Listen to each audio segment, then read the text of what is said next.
Assalamualaikum Assalamualaikum warahmatullahi warahmatullahi wabarakatuh. Waalaikumsalam warahmatullahi wabarakatuh.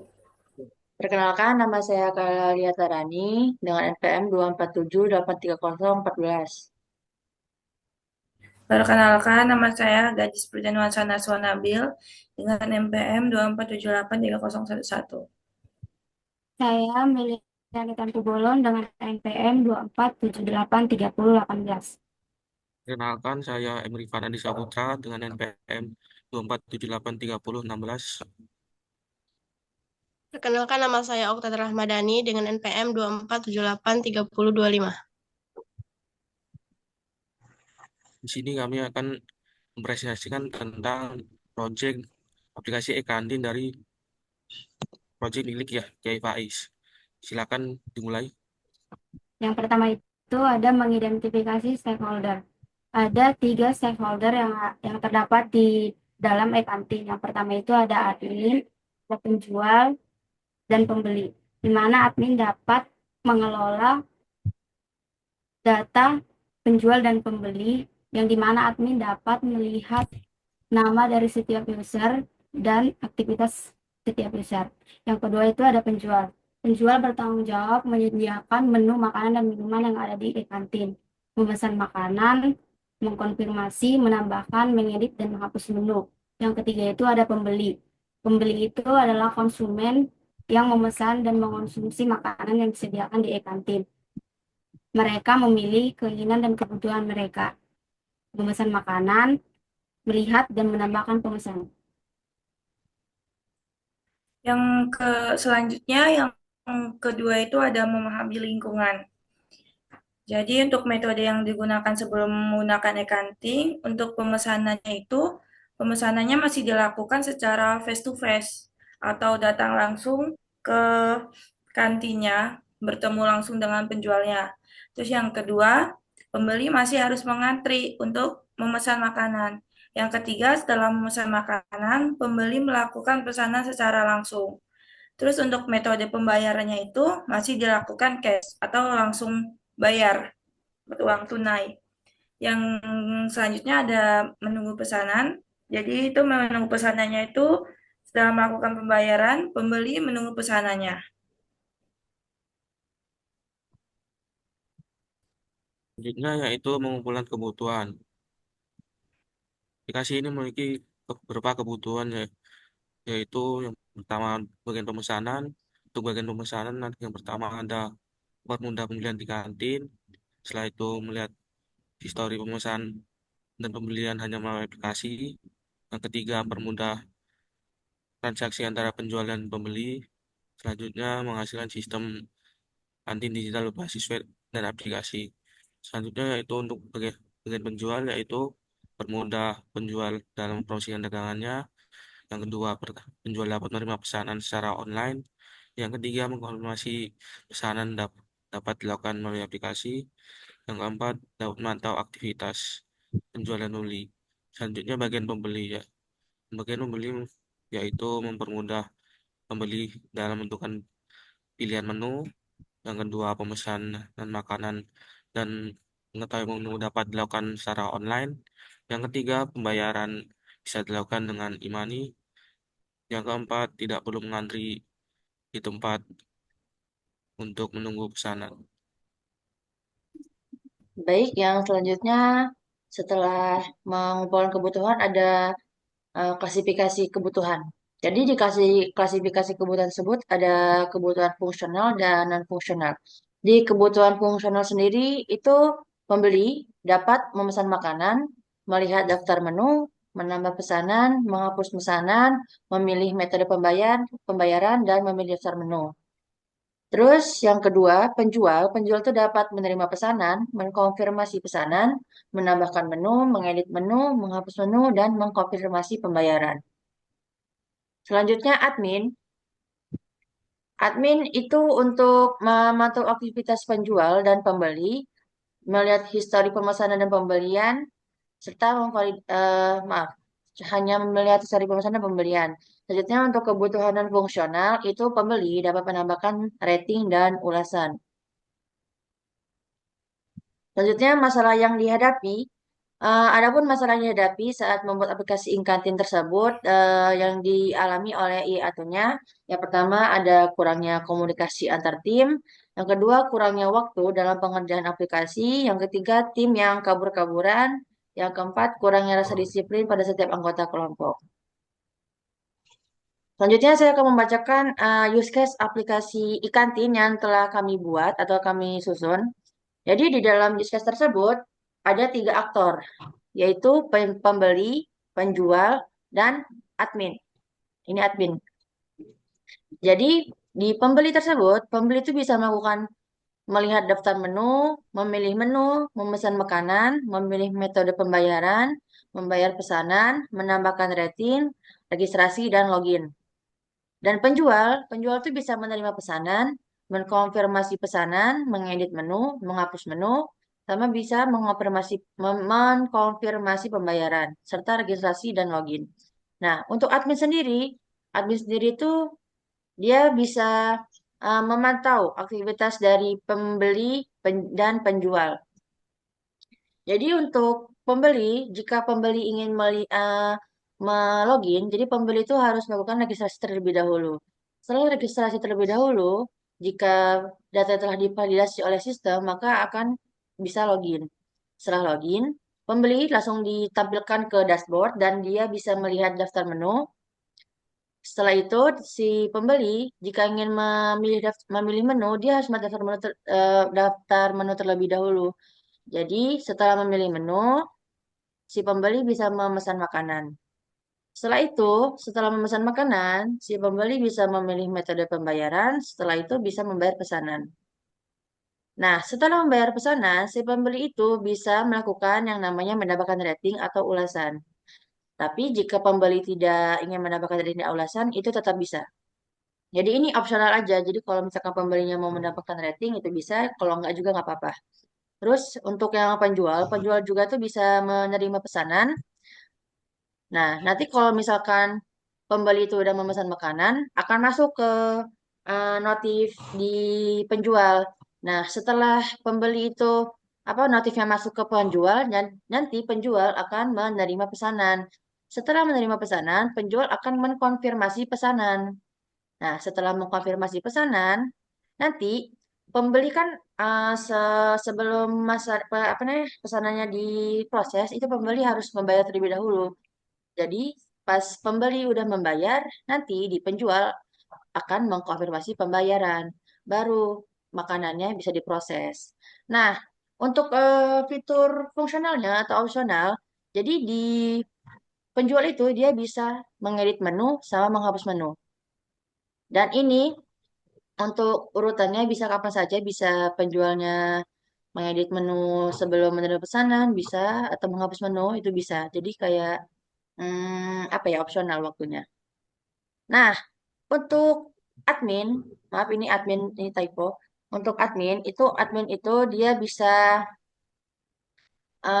memantau aktivitas dari penjual dan pembeli. Jadi kalau penjual melakukan transaksi terhadap pembeli, jadi admin bisa memantau. Nah, jadi kalau misalkan pembeli itu melakukan kecurangan seperti nggak bayar, jadi si admin itu bisa memblokir akun pembeli tersebut. Baiklah, untuk activity diagram penjual sendiri itu ada yang pertama ada login. Untuk login, penjual akan melakukan login. Setelah itu, penjual akan masukkan nomor HP atau email dan password. Kemudian akan dikirimkan ke sistem. Selanjutnya, lalu sistem akan memvalidasi login tersebut. Jika login tersebut tidak valid, maka akan kembali ke menu masukkan email dan password. Jika valid, maka akan menampilkan dashboard.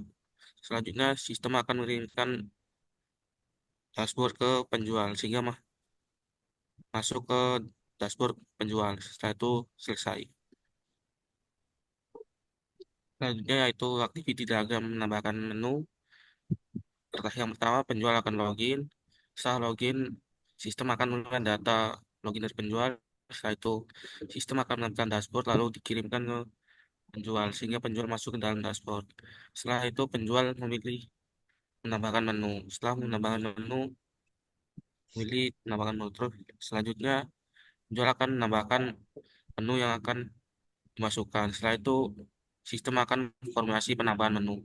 Setelah itu menu akan dikirimkan penjual sehingga penjual mendapatkan notif menu berhasil ditambahkan. Yaitu activity diagram mengedit menu. Yang pertama, penjual akan login terlebih dahulu. Setelah itu sistem akan validasi login tersebut. Setelah itu sistem akan menampilkan dashboard lalu dikirimkan ke penjual sehingga penjual akan masuk ke dalam dashboard. Setelah itu penjual akan masuk ke menu makanan. Lalu penjual akan mengedit menu. Setelah itu akan dikirimkan ke sistem dan sistem akan mengkonfirmasi perubahan menu. Setelah itu sistem akan menampilkan perubahan menu. Selanjutnya penjual akan menerima perubahan menu tersebut.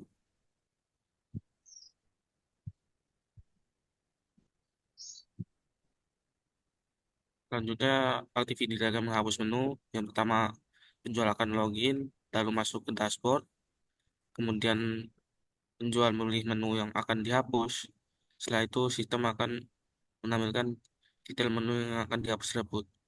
Jika menu akan dihapus, maka akan ke aktivitas selanjutnya. Jika tidak jadi menghapus menu, maka akan kembali ke pemilihan menu.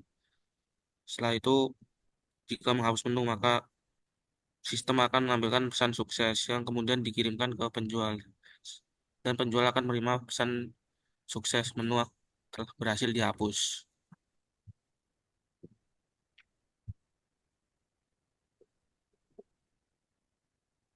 Selanjutnya ada activity diagram menerima pemesanan, di mana penjual itu harus login terlebih dahulu. Setelah itu diregistrasi, masukkan NPM, tanggal lahir, nomor telepon, dan nama user. Setelah itu sistem menunjukkan dashboard menu. Setelah itu menunjukkan menu makanan dan penjual dapat menerima pemesanan. Activity yang kedua itu ada pembeli. Activity diagram login untuk pembeli itu yang pertama, pembeli itu harus login dulu. Setelah login, memasukkan nama dan user. Setelah itu sistem validasi login. Jika dia valid, dia akan menampilkan dashboard menu. Jika tidak valid, dia kembali ke memasukkan nama dan user. Setelah itu, pembeli dapat masuk ke dashboard. Selanjutnya adalah memesan makanan. Jadi pembeli itu yang pertama sebelum memesan makanan bakal login ke dalam aplikasi dulu. Terus sistemnya itu bakal menampilkan beranda. Kayak misalkan kita GoFood itu, kalau misalkan kita masuk GoFood kan langsung ada beranda depan tuh. Nah, selanjutnya setelah muncul nih sistemnya nampilin beranda, otomatis kita bakal mencari menu. Soalnya kita mau pesan makanan. Nah, kalau misalkan kita menunya itu nggak ketemu yang kita mau, itu bakal balik lagi ke halaman awal, ke halaman login. Nah, kalau misalkan menunya ketemu, itu tuh bakal munculin daftar-daftar menu. Menunya itu berbagai macam yang kita cari kalau kita mau, kalau yang kita mau ketemu.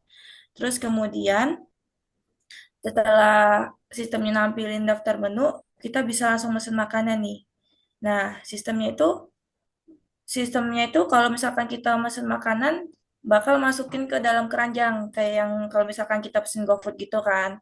Nah, setelah dimasukkan ke dalam keranjang, habis itu pemesanan makanan selesai. Kemudian ada melihat daftar menu. Kalau misalkan kita mau lihat daftar menu, ya pastinya kita harus login dulu. Kita login seperti tadi, kemudian sistemnya menampilkan beranda awal itu, terus habis itu kemudian kita pastinya mencari menu makanan. Kalau misalkan yang yang seperti saya bilang tadi, kalau misalkan yang makanannya kita cari nggak ketemu, kita bakal balik lagi ke awal. Kalau misalkan makanan yang kita cari ketemu, ya sistemnya itu bakal menampilkan daftar menu. Nah, setelah menampilkan daftar menu, di situ pasti kita bakal melihat daftar menunya apa aja. Selanjutnya memilih daftar menu. Di sana ada pembeli. Pembeli melakukan login.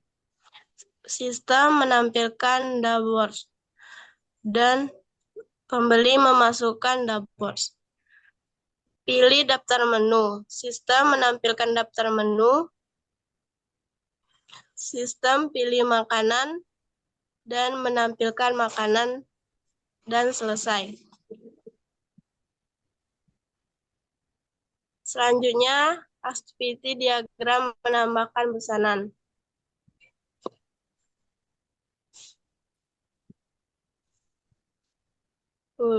User melakukan login ke dalam aplikasi e-kantin.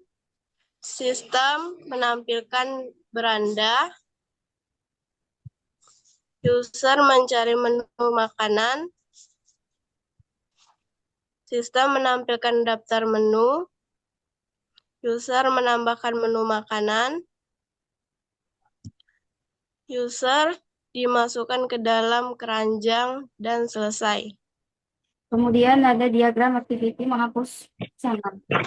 Pembeli harus login terlebih dahulu, registrasi, masukkan NPM, tanggal lahir, dan nomor telepon. Kemudian sistem menunjukkan dashboard menu, menunjukkan menu makanan. Pembeli ingin memesan makanan, tapi ternyata makanannya itu habis. Di situ pembeli bisa menghapus pemesanannya atau membatalkan. Pembayaran metode e-kantin. Nah, pertama itu kita harus login dulu ke aplikasinya. Terus habis itu aplikasinya kan bakal nampilin beranda. Nah, setelah ngambilin beranda, kita mencari menu. Kalau misalkan menunya ketemu, kita kita langsung lanjut. Kalau enggak, kita bakal balik ke halaman awal. Terus kemudian setelah sistem nampilin daftar menu, kita bakal milih makanan. Setelah memilih makanan, sistemnya bakal dimasukkan ke dalam keranjang. Kemudian kita bisa memesan makanan. Habis itu sistemnya mengkonfirmasi apa makan pesanan. Nah, habis itu kita bisa melakukan pembayaran. Nah, di sini kita bisa milih metode pembayarannya pakai apa aja. Terus kita milih metode pembayaran tersebut. Kemudian sistemnya menampilkan nominal harga, terus habis itu kita membayar. Setelah itu sistemnya mengkonfirmasi pembayaran. Selesai. Selanjutnya ada non-fungsional menambahkan ranting. Pembeli melakukan login, sistem menampilkan dashboard, sistem memasukkan dashboard, pilih daftar menu, sistem menampilkan daftar menu, pembeli pilih makanan, sistem menampilkan makanan, pembeli memesan makanan, sistem pesanan dikonfirmasi, pembeli memberi ranting makanan, selesai. Selanjutnya admin. Activity memantau aktivitas pembeli dan penjual. Admin melakukan login, sistem menampilkan dashboard, admin memilih menu pemantauan, melihat log aktivitas pembeli, sistem menampilkan aktivitas pembeli, selesai. Activity diagram memvalidasi data. Admin melakukan login, sistem menampilkan dashboard, admin memilih menu pemantauan, melihat log aktivitas penjual, sistem menampilkan aktivitas penjual, selesai. Baiklah, mungkin itu saja presentasi yang dapat kami sampaikan. Kurang lebihnya kami mohon maaf. Kami akhiri. Wassalamualaikum Wassalamualaikum warahmatullahi warahmatullahi wabarakatuh. wabarakatuh.